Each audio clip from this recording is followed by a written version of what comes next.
Welcome to Mr. Wild. I bring you the darkest real stories from around the world. No fiction, no filters, just the truth. Let's begin. In this video, we'll explore unusual, weird, funny, and heartwarming New Year's Eve stories. If you enjoy them, like, share, and subscribe so you don't miss the next part.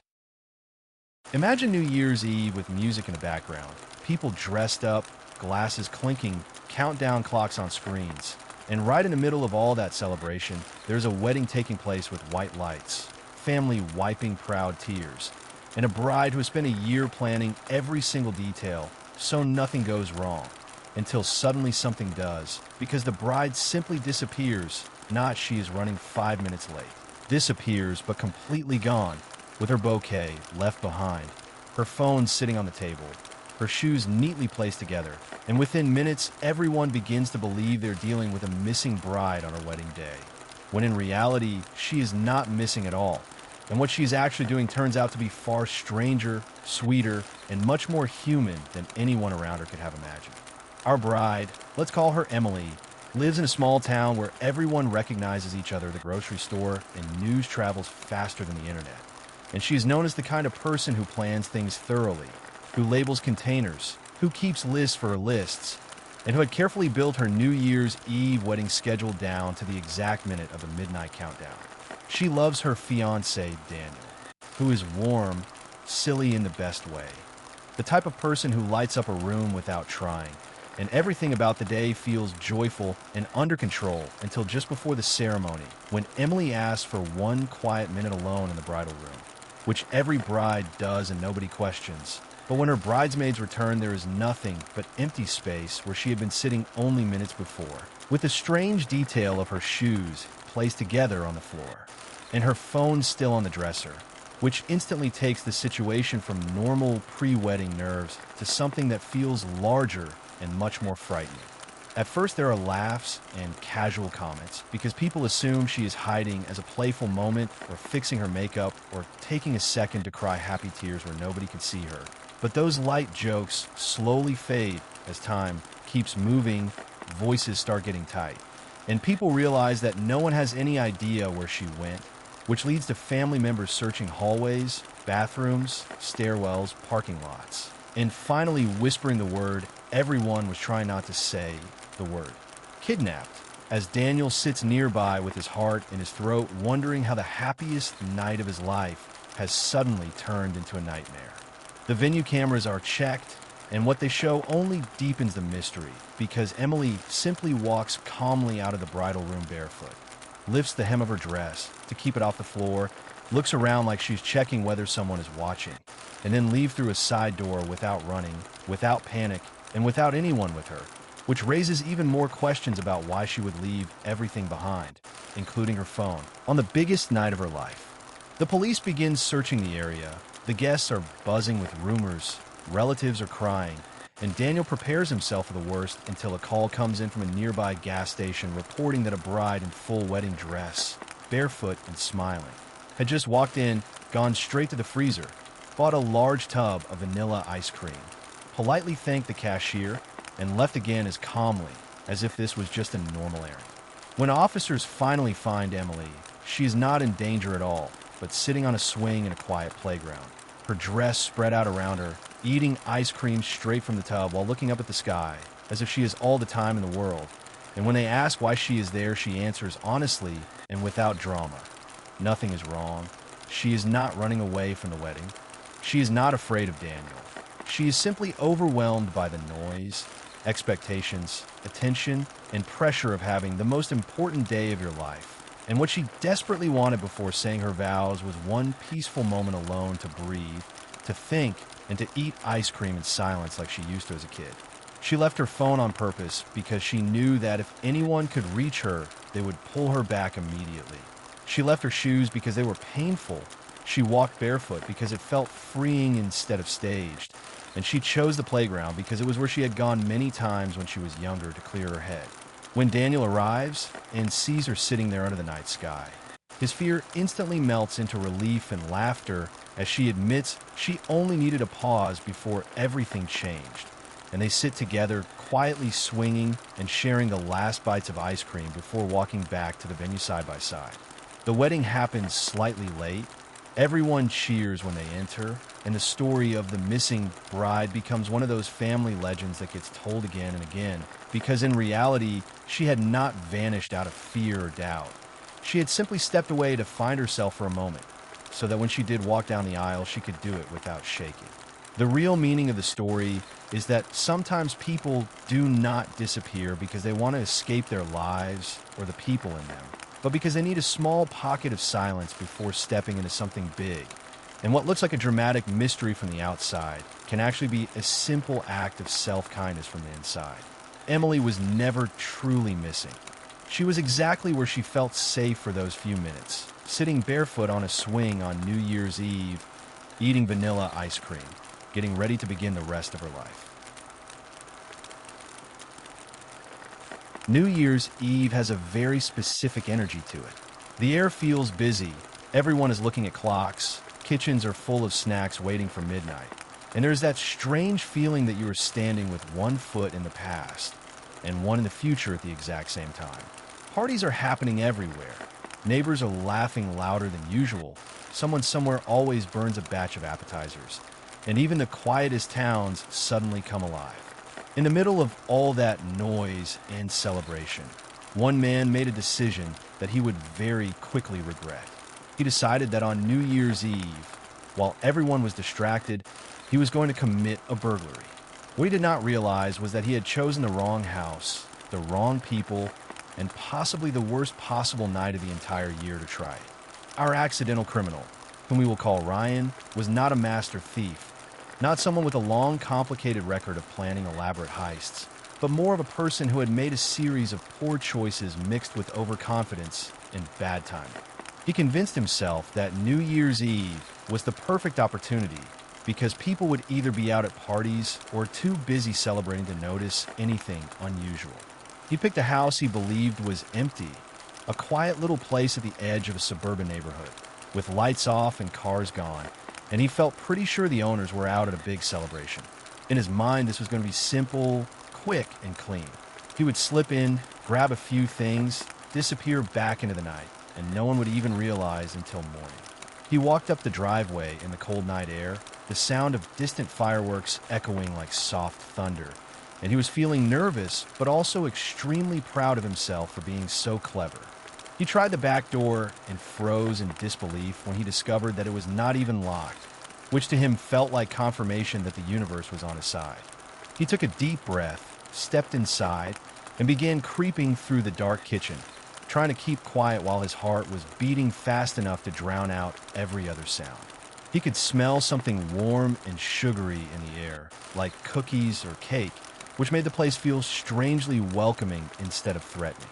It almost didn't feel like a crime scene to him at all. It felt like he had just wandered into someone's holiday gathering after everyone had left.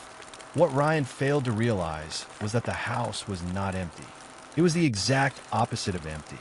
It was packed full of people who were not casual acquaintances, but a gigantic, loud, close extended family that had gathered for a New Year's Eve reunion. They were not out. They had simply turned most of the lights off for an outdoor fireworks viewing. And at the exact moment he was tiptoeing through the kitchen trying to stay invisible, at least 20 people were in the living room only a few steps away, counting down the final minutes of the year with full enthusiasm, party hats, and that contagious, echoing laughter that fills a house from floor to ceiling. Ryan did not hear them at first because he was so focused on moving quietly and because the sound came in waves mixed with music. He opened a cabinet, grabbed a small bag for valuables, and turned toward the hallway planning to check the bedrooms. And that is when the lights turned on. Not one single light, but all of them at once, bright, blinding, unforgiving, like the entire house had suddenly decided it was done with secrets. Ryan froze in the middle of the kitchen, holding a decorative cookie tin and a confused expression, and staring back at him from the doorway were not angry strangers shouting commands like in a movie, but about 10 children in glitter hats and plastic 2025 glasses, all of whom just stopped talking and stared at him like he was some kind of very confused indoor wildlife.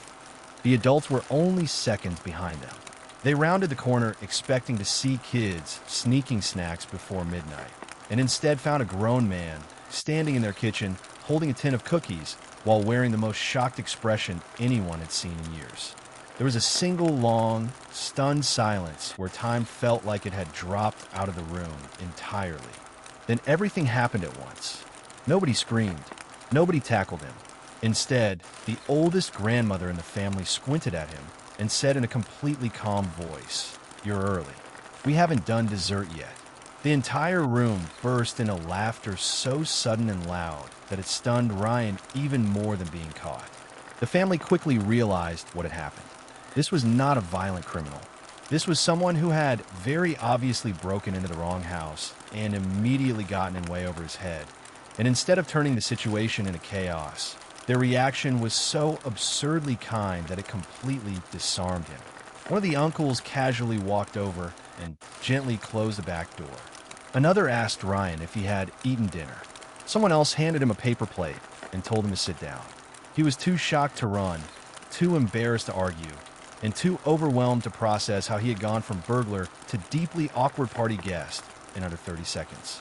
Ryan ended up sitting at their living room coffee table, surrounded by strangers who were now asking him questions about his life, his plans, and why on earth he had thought burglary was a good New Year's Eve activity.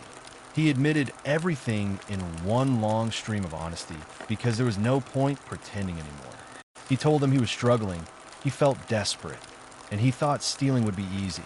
He also admitted he had very clearly picked the wrong house. Instead of lecturing him, they listened the same way families do when a cousin confesses a big, embarrassing mistake, with patience, humor, and the sort of gentle teasing that makes you feel like you are both in trouble and forgiven at the same time. Eventually, the police were called because consequences still exist even in the most heartwarming stories. But when the officers arrived, they found something they did not expect. The suspect was sitting on the couch wearing a glitter New Year's hat, holding a cup of hot chocolate, with a sleepy dog in his lap, while the entire family was gathered around telling stories to keep him company until midnight. The officers could barely keep a straight face as they took statements. The family begged them not to throw the book at him and asked if there was any way the situation could lead to help rather than just punishment. The incident ended up recorded, but because nothing was stolen, no one was hurt, and the owners strongly advocated that he be given support rather than jail time. The outcome was far lighter than he deserved on paper. For Ryan, the night became a turning point rather than a disaster. He later said that being caught was scary, but what changed him was not fear. It was sitting in a crowded living room on New Year's Eve surrounded by people who treated him like a human being instead of a headline. He had walked into that house planning to take things from strangers and instead walked out with something he had not expected at all, a sense that he might still be able to turn his life into something different.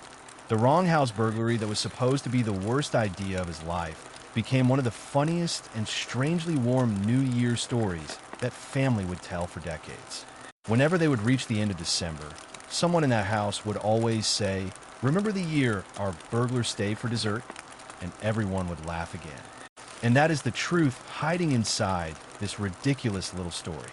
Sometimes life spins so far off script that it feels unreal, but those are often the moments when people surprise you the most.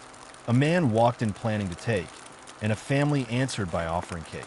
He chose the wrong house in every practical sense. But if you're thinking in terms of second chances, he may have accidentally picked the right one after all. On certain nights in late December, there's a strange pressure that builds up around people. Something about the calendar getting ready to roll over that makes everyone feel like they should mark the moment, as if the year will refuse to count unless you do something memorable. And while most people are content with fireworks, photos, or staying up until midnight, one young man in a quiet town decided that none of that was enough and that the best way to remember the year forever was to literally steal a piece of it. Our story begins just after Christmas, when decorations were still up, streets were cold and empty, and in the corner of a sleepy suburban neighborhood, someone started noticing that the street signs were slowly disappearing. The first sign to vanish was 2024 Avenue, which already sounds like a movie prop rather than a real place. but it was a perfectly ordinary street named to celebrate the millennium years earlier.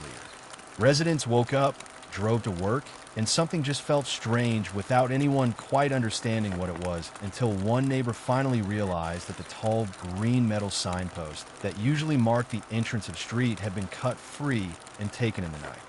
People joked about it first, saying that it probably blew away or that teenagers were just being teenagers, but then the second sign went missing, this time Resolution Road, and suddenly the joke started turning into a running mystery.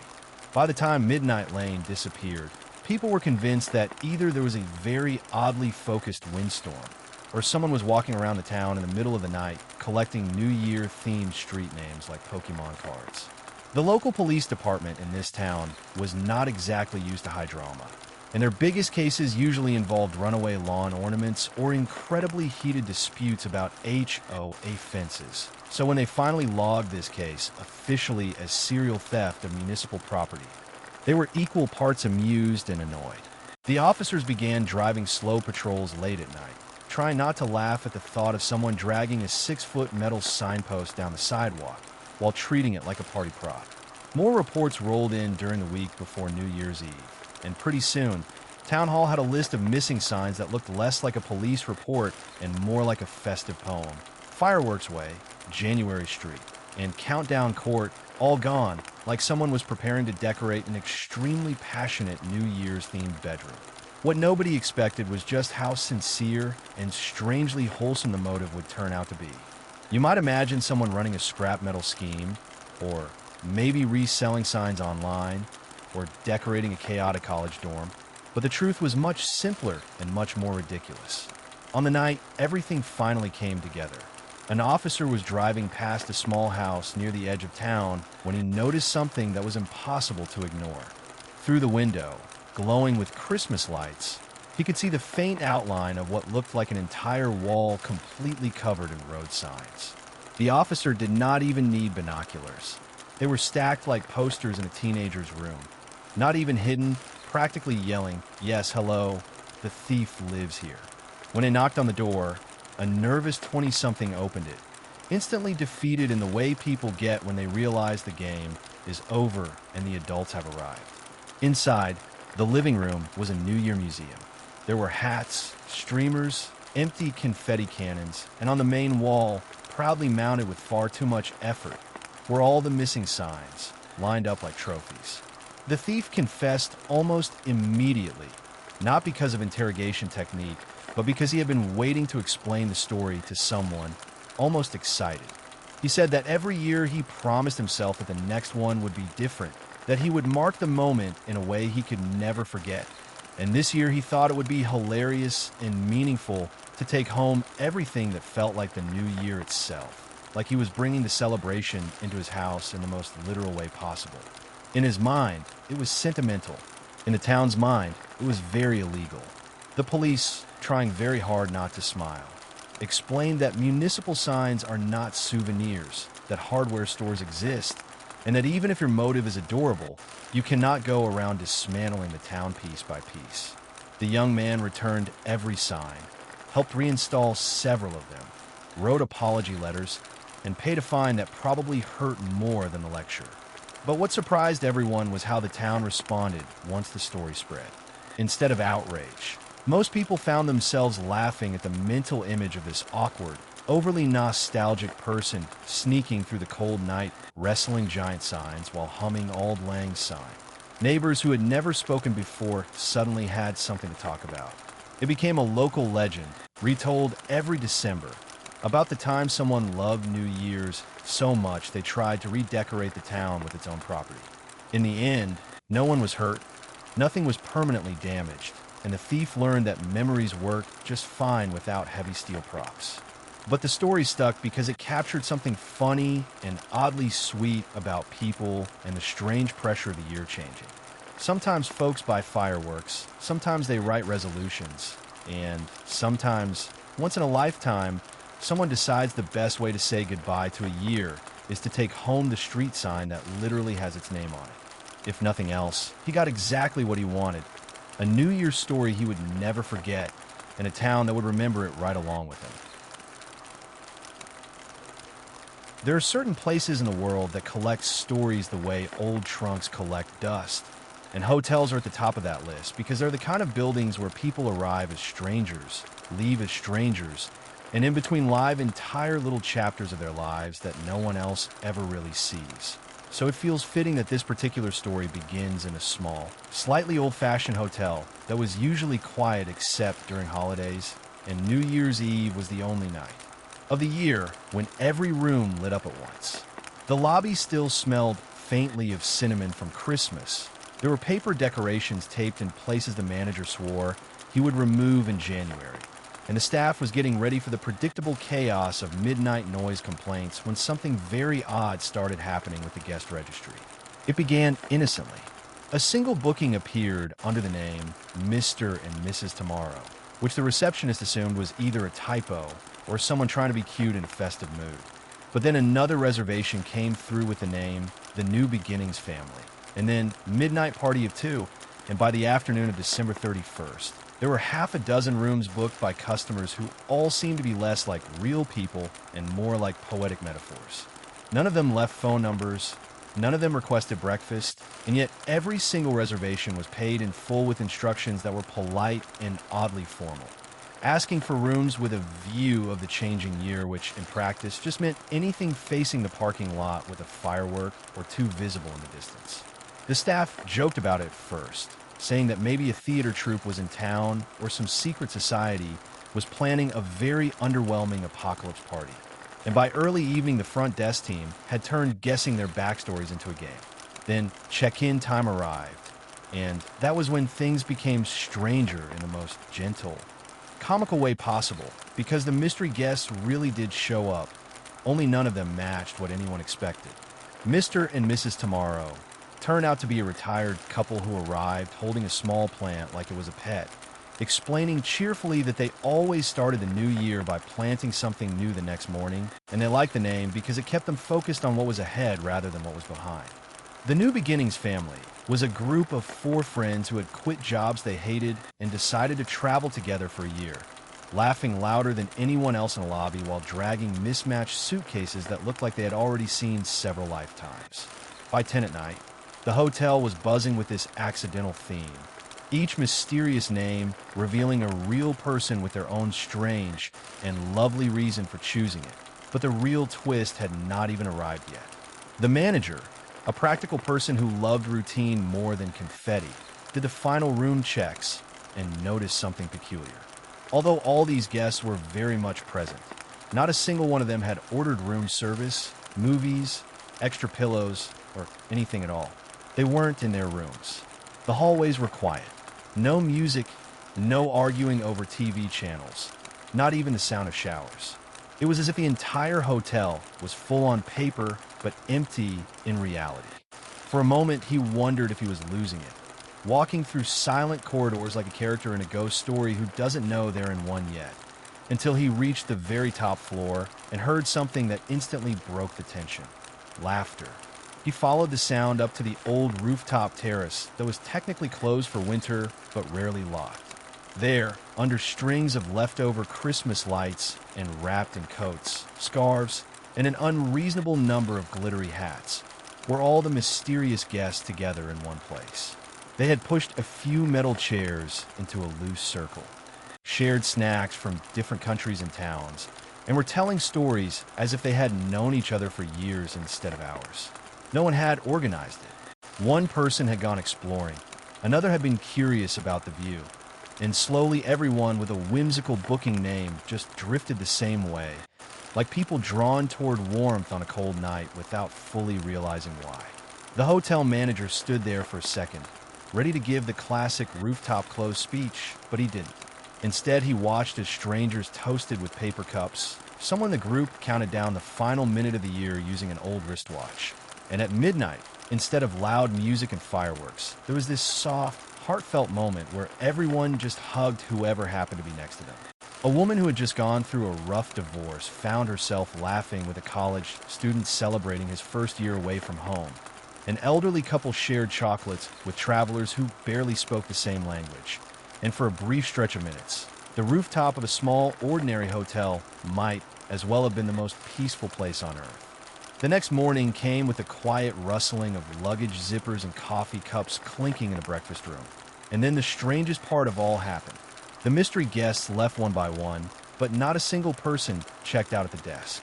Their keys were left lined up in a neat row on the counter, like a small silver parade, and each one had a handwritten note attached.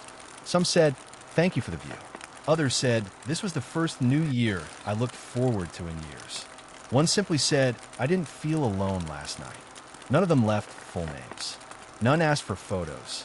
They just disappeared into the new year exactly the way they had arrived, quietly and on their own terms. For weeks afterward, the staff could not stop talking about it. Not because a law had been broken or because anything frightening had happened, but because it felt like they had all witnessed something rare, the kind of gentle coincidence people usually write fiction about. The hotel manager kept the notes in a small envelope in his desk, not for evidence, but because they reminded him that the building he walked through every day was more than carpets and rooms.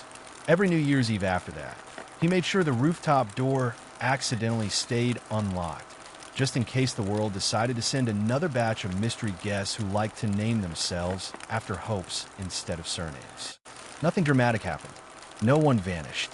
No crimes beyond a borrowed chair or two. Yet the story lived on among the staff and locals as the night the hotel filled up with the future. A quiet reminder that sometimes people do not need huge events or wild adventures to create something meaningful. Sometimes all it takes is a shared view of the sky, a few strangers willing to talk, and the soft click of a calendar page turning while everyone silently hopes that this year will treat them just a little bit kinder than the last. This story begins in a town that took New Year's Eve far more seriously than most people take birthdays, elections, or even national holidays. The kind of place where every porch had lights, every window had a paper calendar ready to flip at midnight, and every household seemed to be cooking something that involved sugar, cinnamon, or a suspicious amount of melted cheese. It was the sort of town where everyone knew everyone else by name, but somehow nobody noticed when the strangest mix-up in their history quietly unfolded in living rooms, kitchens, and backyards all at once. Because this was the new year when entire families woke up and realized that the pets in their houses were absolutely not the ones they had gone to sleep at the night before. The first person to spot it was a man named Daniel, who owned a very lazy orange cat that had exactly two hobbies in life, which were napping and pretending to care about humans right before dinner. So you can imagine his confusion when he walked into the kitchen New Year's morning, saw a cat sitting in the sunspot on the floor like usual, and then noticed that this cat was not only smaller and fluffier than his own, but also actually energetic, staring up at him with bright eyes, as if it had already written a to-do list for the day. He checked the collar, blinked twice, and then said out loud to nobody in particular that this was not his cat. On any other day, he might have questioned his sanity, but this town already had the expectation that strange things happen around holidays. So instead, he picked up the phone to call his neighbor, and before he could even finish dialing, the phone rang on its own. His neighbor didn't bother with hello. She immediately asked if by any chance Daniel had her cat, because she had woken up to find a large orange lump on her couch that had eaten an entire bowl of leftover tuna salad and fallen asleep halfway through chewing.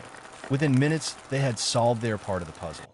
And both of them walked across the street in pajamas carrying cats like oddly shaped bread loaves, laughing in that tired way you do when something is ridiculous and also unexplained.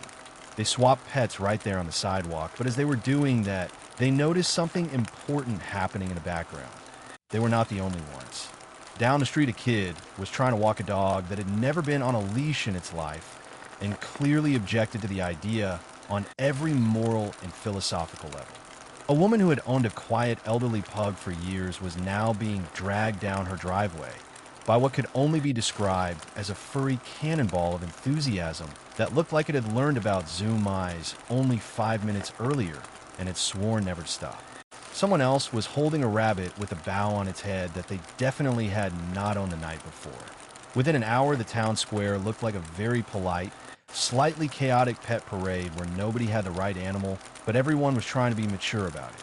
The theory that it was a prank started almost immediately, whispered in clusters near the bakery and loudly discussed near the coffee shop, because caffeine always makes theories stronger. Some people blamed teenagers. Others said it had to be the work of one extremely organized person with way too many spare keys. And a small group suggested that maybe the pets had arranged it themselves as a kind of New Year exchange program, which they insisted was only half a joke. The local police department eventually became involved, but they approached it with the patience of people who had already dealt with escaped parade llamas and a confused goose that once insisted on attending a town council meeting. So pet swapping barely scratched the top 10 list of strange events for them. Pretty quickly they figured out what had actually happened, and it was far less dramatic than conspiracies made it sound, which somehow made it even funnier. The town had a popular pet-sitting network where neighbors watched each other's animals over holidays, and one particularly overwhelmed volunteer who handled key drop-offs and notes had mixed up several address envelopes while also trying to prepare food, answer the door for relatives, watch fireworks, and keep her own cat from eating tinsel. So when midnight came and pet sitters made their rounds checking food bowls and letting animals out, half the pets went temporarily to the wrong houses, and nobody noticed because it was late, dark, noisy, and most of the animals were either asleep or too busy being confused to protest. The next morning became an unofficial community event.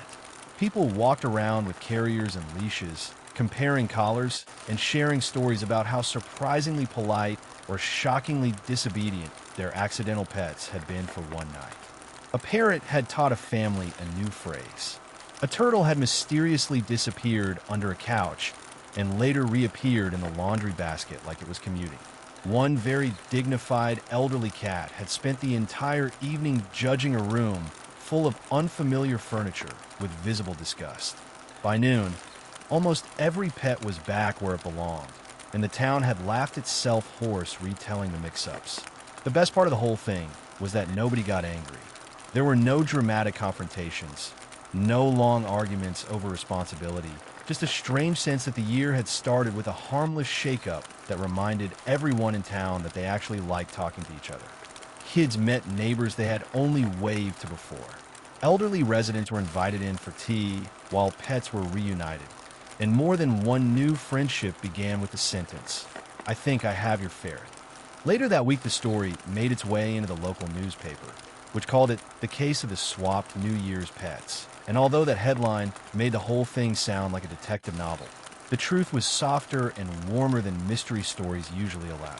It was about mistakes that turned into jokes, about communities that don't need everything to be perfect to enjoy themselves, and about the strange charm of starting a brand new year not with resolutions or grand speeches, but with someone knocking on your door holding your confused cat and laughing so hard they can barely explain what happened. To this day, people in that town still double-check pet-sitting envelopes around the holidays, but some secretly admit that they would not really mind if it happened again, not because they want their animals misplaced, but because for one strange new year, they were reminded how connected they all were by something as simple as a leash, a carrier, and the shared understanding that sometimes life makes a silly mess, and the only reasonable response is to clean it up together while laughing. This story begins on a winter evening that looked exactly the way you want the last day of the year to look, with streets dusted in soft snow, shop windows glowing with yellow light, and people wrapped in scarves moving a little faster than usual because everyone felt like they were racing the clock to get somewhere special before midnight arrived and the calendar officially turned the page. In the middle of all that movement was a woman named Claire, not dramatic, not famous, just the kind of person who quietly notices everything, like how the air smells colder just before it snows, or how cafes always seem louder on days when people are nervous and excited at the same time. Claire was on her way to a New Year's Eve party that she wasn't entirely sure she wanted to attend. One of those events where you know half the room, and like maybe a third of them, but you promised a friend you would show up. So there you are, walking through the cold with a wrapped scarf and hands tucked deep in your pockets. She stopped at the train station to warm up inside for a minute, because old stations always hold on to heat in a strange way, like giant stone kettles. And while she stood there listening to the announcement board clicking over, she noticed something resting on the wooden bench beside her. It was a notebook, simple, black, worn at the corners, the kind of thing that looks boring until you open it and realize it is actually somebody's brain on paper.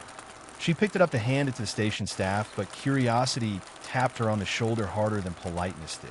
So she opened it just a crack, just to see if there was a name on the inside cover. There wasn't. There was something else instead. In looping handwriting across the first page were the words, "Things I hope will happen next year," followed by a list that was equal parts funny, vulnerable, and weirdly specific, including goals like learn to cook something without burning it, forgive myself for taking so long, and finally tell her how I feel. Claire felt like she had just walked into someone's living room by accident. The notebook was full of little drawings, pressed train tickets, half-finished poems, and what clearly looked like unsent letters that started with "Dear You" in a way that made her heart twist a little, because the writer sounded hopeful and terrified at the same time. She realized this wasn't a notebook, it was a person's year bottled up in paper. So she closed it carefully and decided she would try to return it, because you don't just abandon something like that to a lost and found box to disappear under umbrellas and single gloves.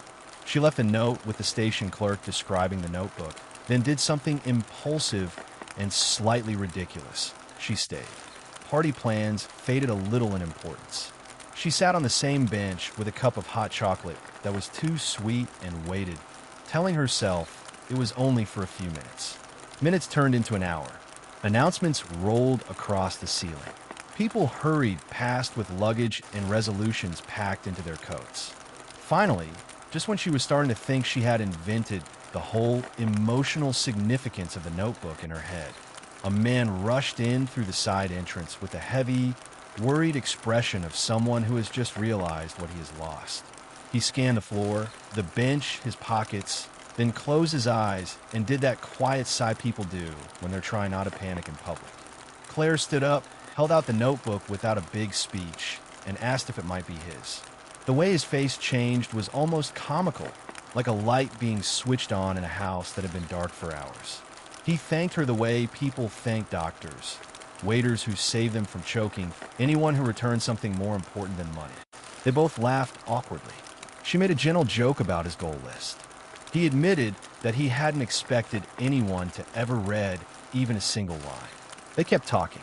Trains came and went, and neither of them noticed. He explained that he had written the notebook over the whole year during commutes and sleepless nights and quiet lunches, and that losing it on the last day of December felt like misplacing the year itself. She told him she had been on her way to a party she didn't want to attend and somehow ended up exactly where she needed to be. They stood there in the warm echo of the station, surrounded by people heading everywhere, and discovered that conversation can sometimes feel like stepping into a room you have somehow always lived in. He eventually asked if she wanted to skip the party entirely and join him for coffee at the small cafe across the street that still had holiday decorations hanging slightly crooked in the window. She surprised herself by saying yes without hesitation. They talked for hours about movies they loved, mistakes they made, and dreams that sound embarrassing when you say them out loud, but feel lighter once someone else hears them. Midnight arrived while they were still sitting there. Not a party, not watching fireworks, just clinking mugs together as the clock on the cafe wall clicked over into the new year. The notebook, the almost lost year, became part of their story. They didn't rush into anything dramatic. No instant love declarations, no violins, just a slow unfolding of connection built on coincidence that didn't feel like coincidence at all. Over the months that followed, they kept seeing each other, and one afternoon, he showed her a new page in the notebook. At the top, written in the same looping handwriting, was a fresh goal that read, "Thank the stranger at the station who wasn't really a stranger." He crossed out the word stranger, wrote her name instead, and handed her the pen. Years later, they told the story every New Year's Eve, usually laughing about how the whole thing hinged on a forgotten notebook, a drafty train station, and the small decision to stay instead of walk away. Friends called it the New Year's Eve lost and found love story, which made it sound like a scripted movie, but both of them knew the truth was simpler and better. It was a story about how sometimes the year doesn't start with fireworks in the sky. Sometimes it starts on a quiet bench in a warm station, with two people returning something to each other that neither of them realized they were missing.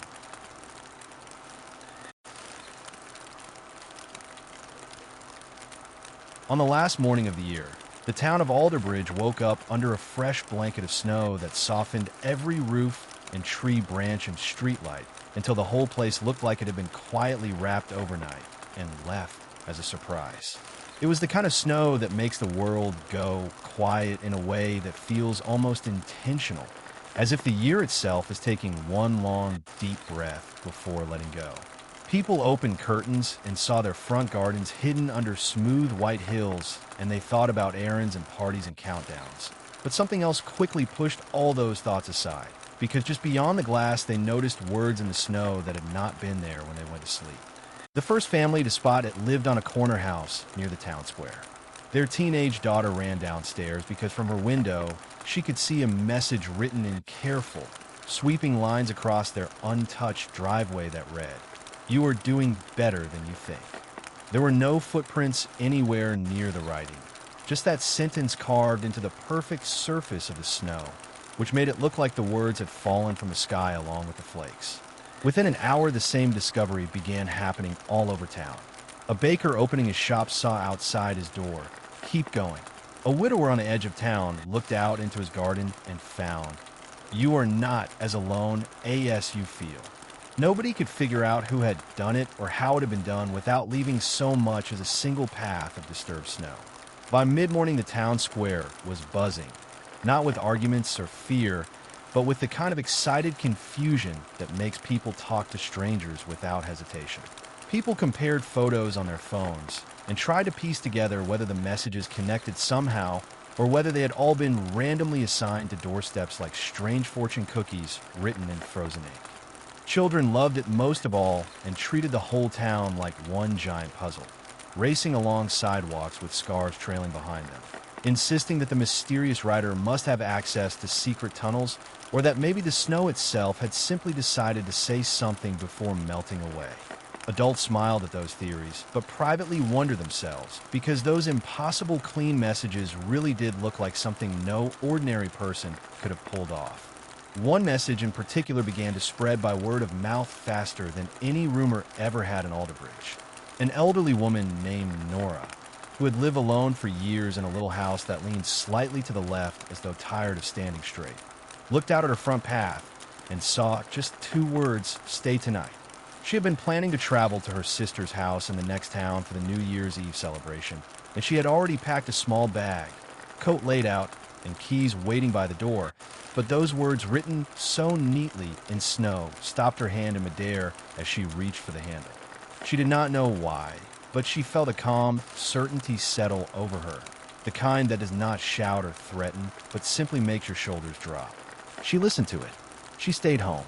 That evening, while most of the town headed toward parties or gatherings, a heavy branch weighed down by snow finally gave way in the strong wind on the road Nora would have taken and crashed down across the lane, blocking it completely.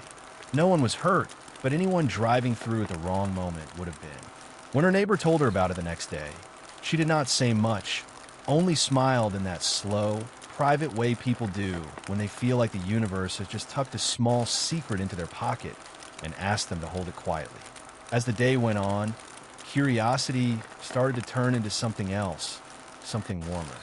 People realized that the messages were not random sentences thrown around for fun, but seemed almost tailored to whoever had received them. A boy who had been quietly struggling with school found "try again tomorrow" outside the front steps. A couple who had been arguing all week opened their door to be kind to each other first. A new mother who was exhausted beyond anything she had ever imagined discovered, "You are doing enough," written under a kitchen window. It felt to many of them like someone in town had been secretly watching over everyone with gentle precision, but no one could point to who had the time, the access, or the knowledge to pull it off. Naturally, there were theories, and they grew bolder as the evening moved closer to midnight. Some insisted it was a group of high school art students pulling a grand social experiment. Others were convinced it had to be the town's retired sign painter, who had both beautiful handwriting and a reputation for late-night walks. A few people suggested that maybe it was all coincidence, that wind and footprints and imagination were joining forces to play tricks on them. But the people who had woken up to messages that spoke right into the center of something private inside them shook their heads gently and let the skeptics talk because they knew what they had read and how it had landed. As darkness fell and lights flickered on behind frosted windows, the snow began to drift down again and slowly softened the crisp edges of every sentence. By the time church bells rang for midnight, the messages had almost completely disappeared back into the white, as if the snow had taken back its borrowed voice. People found themselves strangely reluctant to step on the remaining letters, careful where they walked even when they no longer needed to. At the stroke of 12, the town did all the usual things with fireworks in the distance and glasses clinking, but under all of that, there was also a shared quiet feeling. Like everyone had been gently nudged in the new year by an unseen hand that wished them well. The next morning came with the familiar sound of shovels scraping and kettles boiling, and the town went back to its normal rhythm. There were still conversations, of course, in the bakery line and outside the post office, about who might have done it and how on earth they had avoided leaving footprints. But the urgency to solve it had faded a little, replaced by a kind of grateful acceptance. Nobody ever confessed. No group released a statement. No practical explanation appeared. The messages became part of Alderbridge's seasonal folklore, told every New Year's Eve like clockwork, usually beginning with someone saying, "Do you remember the year the snow talked to us?" The truth, as far as anyone ever knew, was that the mystery of the New Year's Eve snow messages was less about uncovering the identity of the writer and more about the strange way a town full of ordinary people suddenly felt seen and encouraged by something they could not quite explain. The snow melted, the words vanished, and life went on. But the feeling lingered long after. People hugged each other a little longer that year. They apologized more easily. They tried again when they might have given up before. And every time the first snow of winter drifted down in the years that followed, a small part of everyone in Alderbridge found themselves looking out the window just a second longer than usual, wondering quietly whether the snow might want to say something again. New Year's Eve is built around one simple idea that everyone understands without discussion. You count down to midnight together. You shout. You hug strangers. Someone drops a glass. Someone promises to change everything this year, and then orders pizza the next morning. It is the one night where time feels like the main character, which is why in this story, when the time went wrong, the entire night turned into chaos that was not dangerous, just incredibly embarrassing for the people involved. This took place in a small town where nothing dramatic usually happens, the kind of place where people know the bakery owner's dog by name, where the biggest event of the year is the New Year's Eve town square celebration. The local council organized it every year. There was a small stage, some fairy lights, speakers that worked most of the time, and a big digital clock that counted the seconds down to the new year. Families came with kids wrapped in scarves. Older couples sat in lawn chairs, and teenagers acted like they were too cool to be there while secretly loving it. Everything about it was simple and predictable, which is why everyone assumed this year would be the same too. The person in charge of the countdown clock this year was Daniel, a friendly, slightly overwhelmed volunteer who had been roped into helping with tech because he once fixed his uncle's printer. He had a bright orange safety vest, a clipboard that made him feel important, and exactly 7 different people telling him what to do at any given time. His job sounded easy. All he had to do was make sure the big digital clock on the stage matched the real time, then hit the button that triggered the confetti and fireworks right at midnight. Simple, except Daniel had one problem. He trusted technology a little too much, and his phone, which he used to confirm the time, was set to the wrong time zone after a recent trip.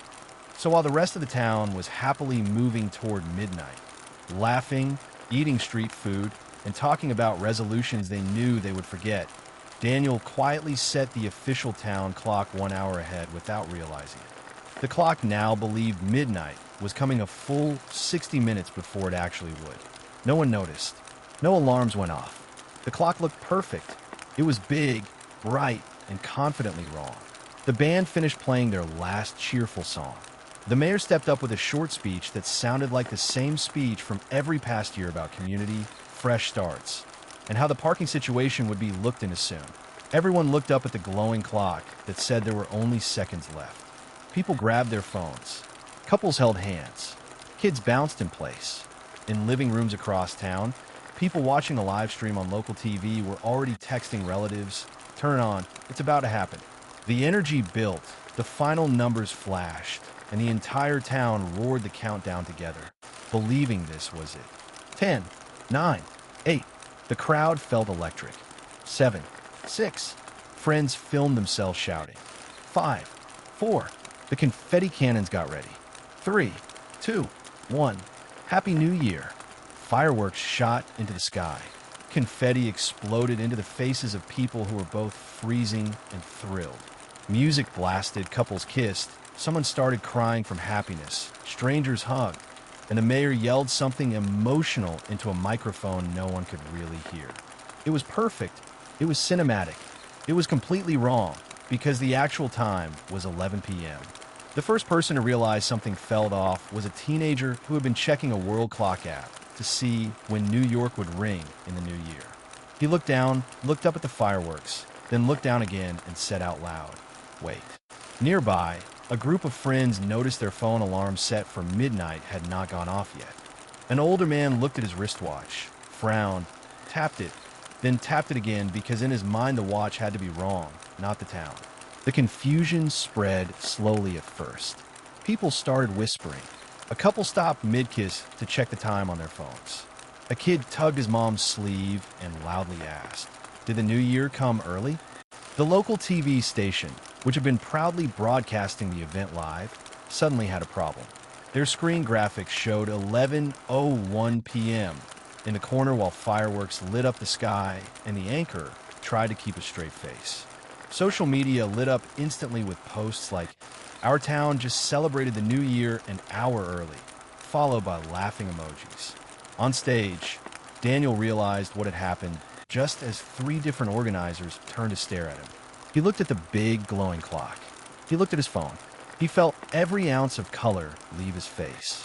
In that moment, he understood that he had accidentally given an entire town the wrong year for 60 minutes. The mayor walked over slowly with a polite smile that looked like it was stitched on, leaned toward him, and quietly asked, "So, what time is it actually?" Daniel swallowed and answered honestly. The mayor closed his eyes for a moment like he was silently talking to whatever higher power manages small-town events. Now, the town had a choice. They could be angry, complain, pack up and go home, or they could lean into it.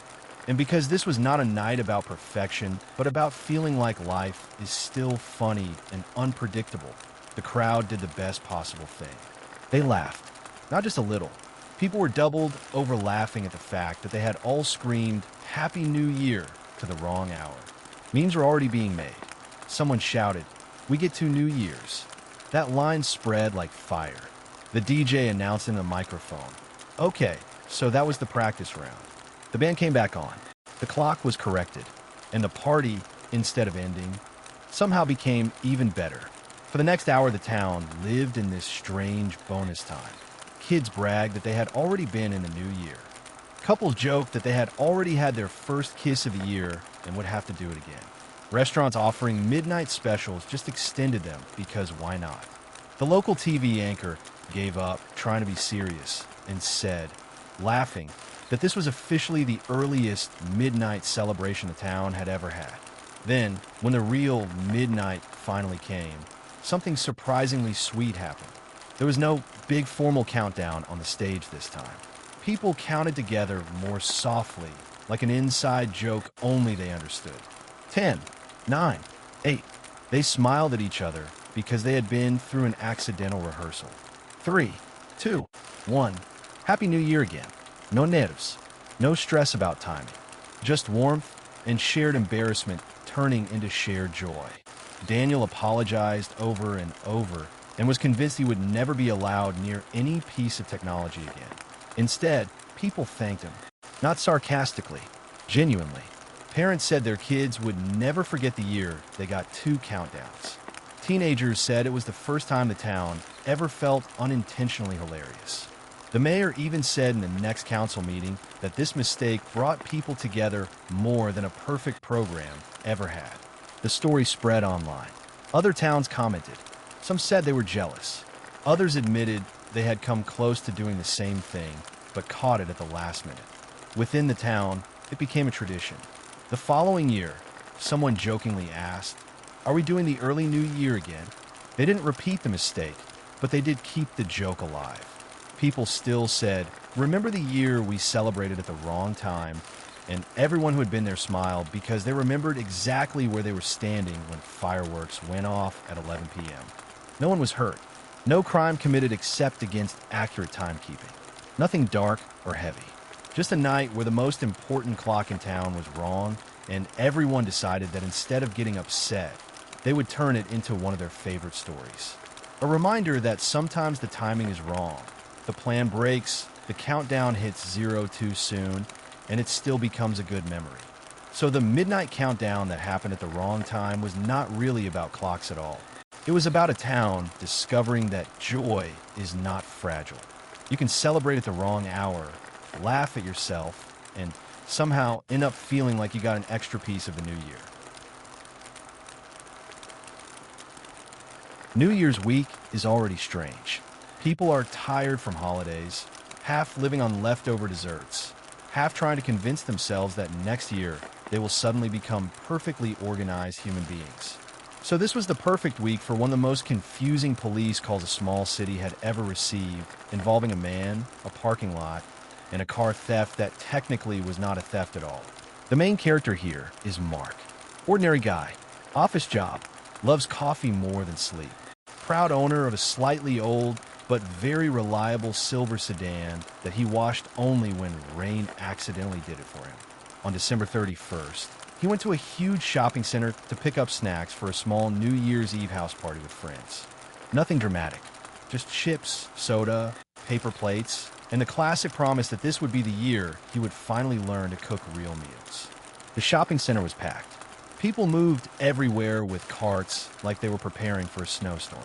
The parking lot looked like a maze of identical cars in identical colors. Mark parked, locked the car, and walked inside without really looking around to remember exactly where he had left it. He assumed future Mark would just figure it out. Future Mark would not. About an hour later, arms full of grocery bags, he walked back outside into the cold evening and did that slow, confident stroll you do when you think you know where your car is. He clicked the unlock button on his keys. Nothing flashed. He walked to the next row. Click. Still nothing. He frowned, tried again, and then felt his stomach drop. His parking space was empty. This is the moment every car owner secretly fears. The instant where your brain goes very quiet and then suddenly loud all at once. He walked around the area twice. He pressed the unlock button so many times that the key fob probably felt bullied. Still nothing. The space stayed empty. So Mark did what most people would do. He panicked politely. Then he called the police. The officer on the phone asked all the usual questions. Make and model, color, license plate if he knew it, which he proudly recited because he had forced himself to memorize it for paperwork once, and then bragged to everyone about his impressive adult responsibility. The officer said they would send someone to take a report and advised him to stay near the area. By the time the patrol car arrived, Mark looked like a man who had just lost both his car and his dignity. He explained everything. How he came to shop, how he parked right here, how he had locked the vehicle, how he had definitely not left the keys inside because they were in his hand right now. The officers did a slow circle in the lot, looked at each other with that expression professionals get when something is very wrong, but also a little bit funny, and took down the report. They entered the car as stolen in the system. Mark called his friend to say he would be late to the party because he was busy having his life fall apart in the parking lot. After finishing the formalities, one officer gently asked a simple question. Are you completely sure this is the parking lot where you parked? Mark nodded instantly. Absolutely. 100%. Without a doubt. Yes. Then after 3 seconds of silence, he said, less confidently, probably. The shopping center had 2 enormous parking sections on opposite sides of the building. Both had similar entrances. Both had nearly identical layouts. Both were filled with silver sedans that looked like clones of his. The officers suggested that before they activated full citywide stolen vehicle procedures, they should humor themselves and check the other side. So they all walked. They crossed through the building, came out the other exit, and before the officer even finished pointing, Mark saw it. His car, sitting calmly exactly where he had left it. Not stolen, not broken into, not touched, just waiting like a loyal pet while its owner had been giving emotional speeches in the wrong parking lot. He froze. The officers tried very hard to stay professional. They did not entirely succeed. One of them turned away to cough, but the cough suspiciously sounded like laughter. Mark covered his face with his hands and said, "I called the police on myself." They explained what had happened in the report. Not stolen. Located. Owner confused parking location. Case closed. No ticket. No trouble. Just a legendary story. The best part is what happened next. Mark told his friends. His friends told everyone else. By the next week, his co-workers had created a handwritten sign taped to his desk that read, "Have you parked today? Are you sure?" He pretended to be annoyed, but secretly loved the fact that his accidental car theft became his most memorable story of the year. Later, when he thought back to it, he admitted the truth. When he first saw the empty space, he was already imagining himself giving serious statements on the news, maybe standing dramatically in front of the camera, describing the loss. Instead, he had just mixed up doors. No one was hurt. No crime in the real sense. Just a very confused man, a very patient pair of officers, and a car that never moved at all. A perfect New Year's story about how sometimes the thing that feels stolen is actually exactly where you left it. And yes, after that night, Mark started doing what he once mocked his parents for doing in big parking lots. He looked around carefully. He noted landmarks. He even took a quick photo of the row number. Not out of fear of theft, out of fear of becoming the guy who once again reported himself for stealing his own car. It all began on a quiet New Year's Eve in a small, otherwise sleepy town, the kind of place where the most excitement usually came from someone misplacing their cat or the occasional firework mishap. People were lighting sparklers, setting up small fireworks in backyards, and gathering with family and friends, expecting the usual cheerful chaos that comes with the countdown. But by the time midnight struck that year, they would have a story that would be retold for decades. A story that began with a man named Tom, a man whose intentions were as bright as the winter stars, but whose timing and methods were questionable, to say the least. Tom was the sort of resident everyone knew. He was cheerful, a bit absent-minded, and eternally optimistic, the kind of person who waved at strangers on the street and treated every neighbor like family. He had a passion for DIY projects, particularly ones that involved making the town just a little bit brighter, literally. That year, as the nights grew longer and colder, Tom had a brilliant idea. He wanted to install solar garden lights along the sidewalks in front of his house, stretching a gentle glow down the block. It was, by all accounts, a kind and thoughtful plan, one that would bring warmth and light to his neighbors during the darkest time of the year. But there was one slight problem. Tom decided that New Year's Eve, the night when the town was full of people, distractions, and half-drunk revelers, was the perfect moment to start digging holes. At first, it seemed harmless. Tom quietly lugged boxes of lights and stakes from his garage, grabbed his trusty shovel, and began working in the darkness, crouched over each spot where a light would eventually go. But to anyone passing by or peeking through curtains, the sight was alarming. A man digging multiple holes in his yard in the pitch black could easily be mistaken for a thief burying treasure, a saboteur preparing some bizarre plot, or, in the minds of the more dramatic townsfolk, someone up to something decidedly sinister. Soon enough, whispers began. One neighbor leaned over their fence to another and murmured, "Did you see that man digging near the corner?" The other squinted into the darkness and nodded, suspicion creeping into their voice. By the time Tom had finished 2 rows of neat holes, speculation was spreading through the street like wildfire. Some imagined stolen goods hidden in the soil, while others feared a bomb. A few of the more imaginative minds wondered if it was a time capsule that might explode at midnight. And then, naturally, someone called the police, reporting a suspicious man digging holes with no apparent reason. Meanwhile, Tom remained blissfully unaware of the growing tension. He hummed to himself, shifting soil from one hole to the next, thinking only of the end result. a line of solar lights to illuminate the neighborhood, a gentle touch of magic for anyone out on the streets late at night. He didn't hear the whispers. He didn't notice the flashes of light from the teenagers with flashlights who had ventured out to investigate.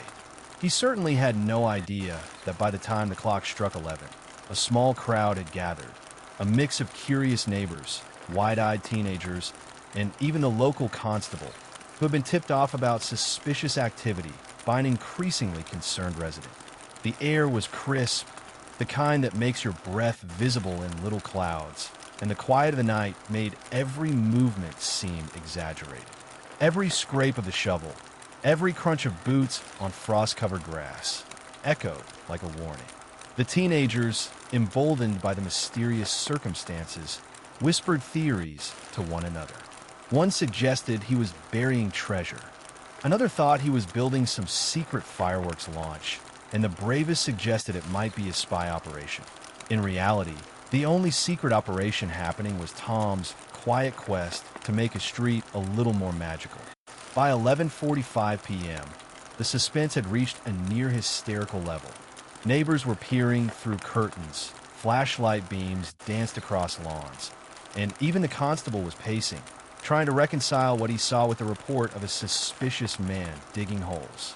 The sense of urgency in the air was almost comical if you weren't standing there, holding a flashlight like a security guard in a low-budget thriller. Then, as the town prepared for the countdown, a crucial moment arrived.